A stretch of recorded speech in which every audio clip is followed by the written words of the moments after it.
Hello and welcome. I was in Letterkenny today and I picked up this cordless drill driver in Lidl without a battery and charger for €19.99, less than €20.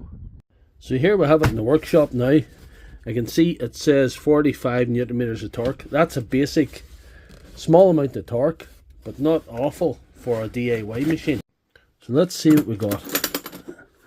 Right, obviously we've got a box and we've got a manual here. And we've got a 3-year guarantee, allegedly. PDF online, whatever. I don't know what that's going to tell us. But anyway, I'm not worried about that. It's a 2-speed. It hasn't got a hammer function, but hammer functions and these sort of drills aren't always the best anyway. These size of drills. It feels like a midi drill, but I would say there's been corners cut if we had it open, you know. Right, so we'll stick a battery on it and see what it sounds like. I'll put it in the high speed to give it a chance.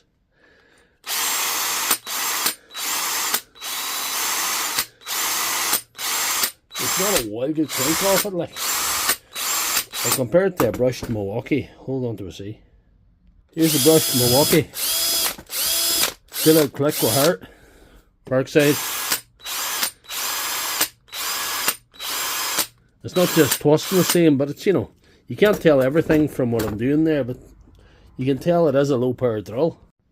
The reason I bought this is because I needed a device that was going well and functional and not too expensive, because I've got a load of Parkside batteries that I have to repair and I need something to put them on to test them when they're repaired. That's the main reason I bought this. And also, it might be one for the house. If we need to put in a few screws in the house, and save me going to the workshop, keep this under the sink or whatever, with a battery with it. Might be an idea. I dispute the torque that they say it has. I don't think it even has 45 newton meters of torque. I think it's less than that. It has a basic sealed brushed motor and basic electronics, I would say.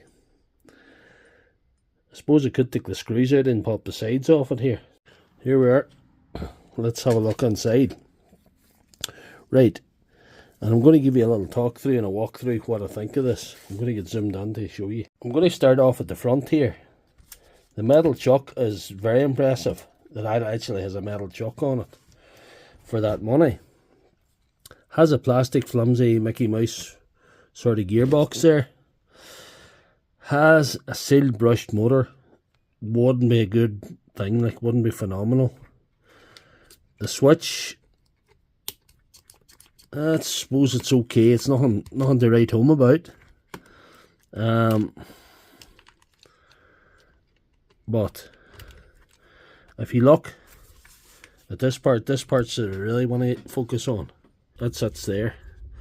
And it's got 2 wee flimsy wires, and even the wires actually from the power to the switch.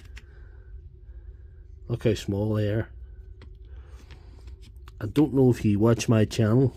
If you watch my channel, you'll see some of the DeWalt's and some of the Makitas and some of the Milwaukees that I opened. They wouldn't have flimsy wires on them like that. But then again, they're not under €20 to buy. So it's actually an art form that they've been able to put this together and market it and sell it for less than €20.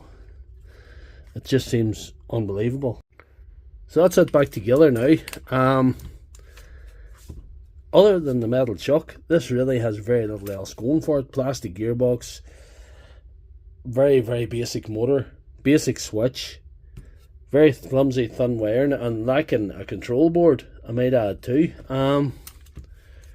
Okay for a wee bit of DIY now and again, but no, to use that in any way that you'd be using it heavy or rough or even semi-professionally, even a mechanic for putting on mud flaps, it might be just a wee bit too flimsy.